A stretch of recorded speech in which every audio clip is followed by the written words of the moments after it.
6 barbuk yang disita dan harusnya diserahkan jadi barang bukti di pengadilan, 4 barbuk elektronik yang disita dari terdakwa Nikita Mirzani dan Mail, itu kok tidak ada diserahkan ke pengadilan ya? Di surat bukti surat SIPPN Jaksel itu ada tulis barbuk tidak pernah diserahkan. Terus kalau pengadilan tidak pernah menyita barang bukti tersebut, terus berdasarkan apa dong pengadilan Nikita Mirzani dan Mail ini barbuknya aja nggak pernah ada nyamper di pengadilan? Mereka disangkakan atau didakwakan berdasarkan apa ya? Kan biasanya orang itu di sidang kan ada barbuknya. Ini barbuknya nggak pernah diserahkan loh ke pengadilan. Coba bantu jawab deh. Siapa tahu aku salah ngelihat tuh suratnya. Untuk Nepos nih, kalau memang ada dendam pribadi sama si Nikmir, pisahkanlah dengan kasus skincare ini. Kita tuh sebagai netizen udah capek. Kasus skincare ini udah mau setahun. Dan kasusnya si Nikmir juga udah 6 bulan. Si Nikmir belum jelas akan dibawa kemana dia gitu loh. Belum jelas, masih ngegantung ini kasus.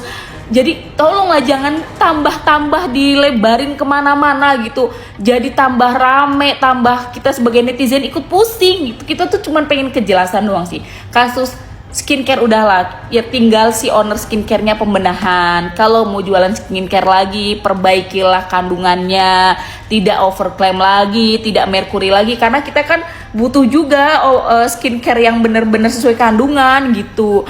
Please lah Nepos, pisahkan masalah ini dengan dendam pribadi kamu ya. Gak heran sih aku ngelihat setiap apa yang dikatakan NM itu ucapan dia tuh kayak suka ngebalik ke diri dia sendiri. Ya itu emang kerja semesta tuh kayak gitu. Ya kayak dia gitu suka ngata-ngatain Dokter Reza pelangak-pelongo. Malah aku lihat ya kesaksiannya Dokter Reza itu saat di persidangan ya dia lancar-lancar aja, tegas gitu ngejawab semua pertanyaan gitu. Malah dia dan si Mail itu yang kemarin tuh banyak pelangak-pelongonya.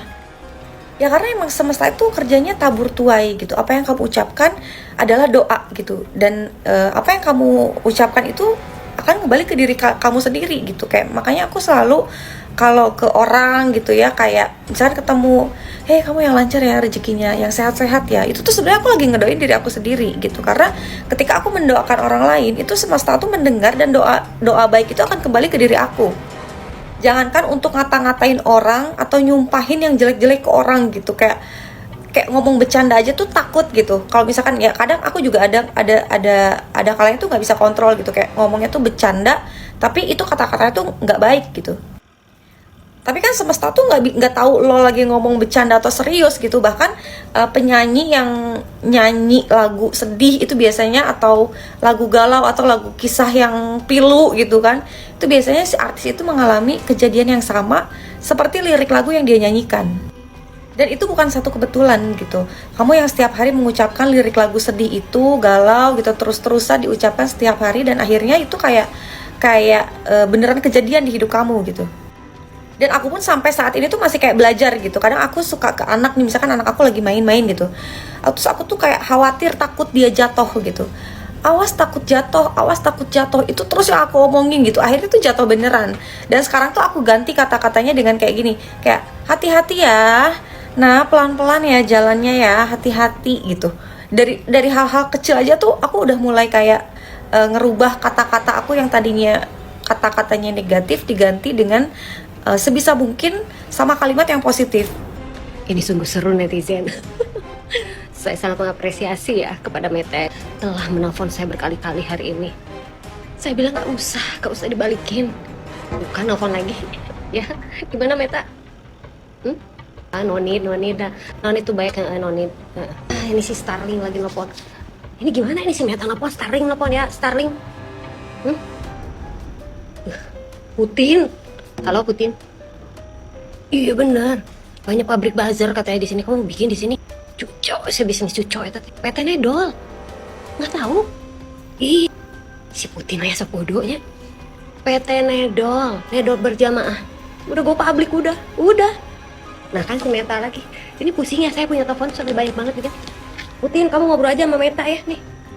Suruh ngobrol aja lah sama si Meta. Ayo pusing ya. Cuma intinya saya berterima kasih loh atas apresiasi daripada Meta. I love you. Gimana? Udah ngobrolnya? Ya udah, Pokoknya mah gitulah ya. Gak usah dibalikin akun saya. Kan akun saya tuh hilang tuh karena saya lupa bayar buzzer. Iya. Anu pisan. Sakit tuh berarti aku mah. Jangan lupa itu dibeli sahamnya PT Nedol berjamaah. Iya, oke. Ya oke, bye. Nepos.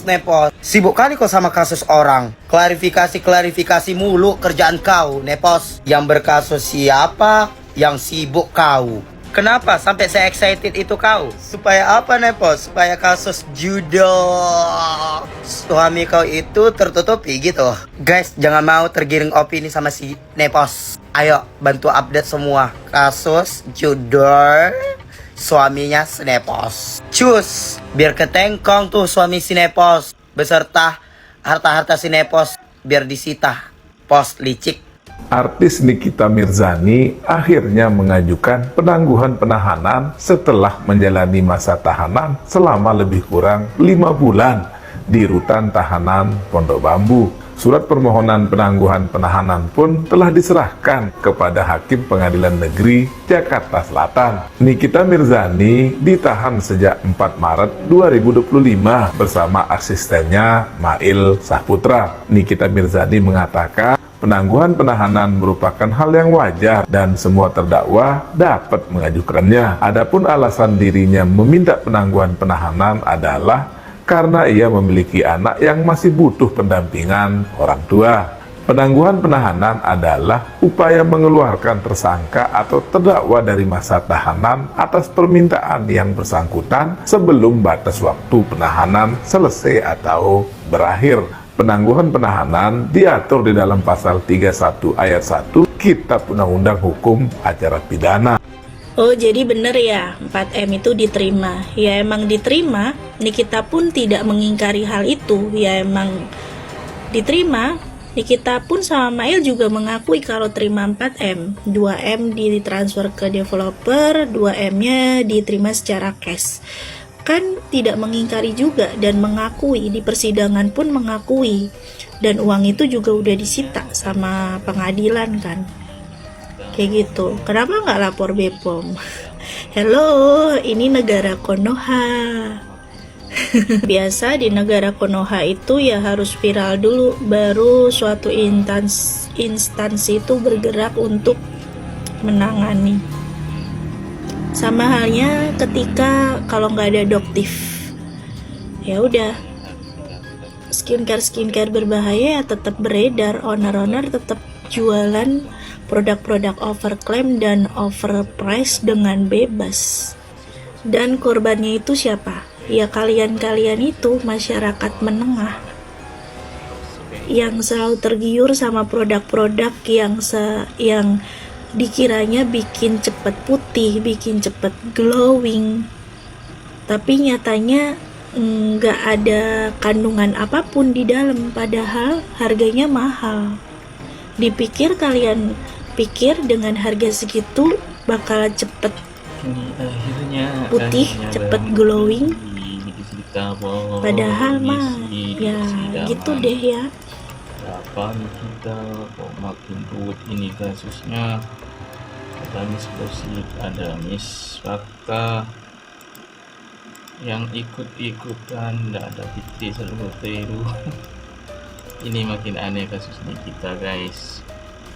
Entah apa yang harus dilakukan kita sebagai pendukung, apa cuma mau melotot atau menonton, ini gimana sih? Kok makin seru dan aneh kasus kok seperti ini. Oke, sampai jumpa di video selanjutnya. Mohon semangat terus, oke guys.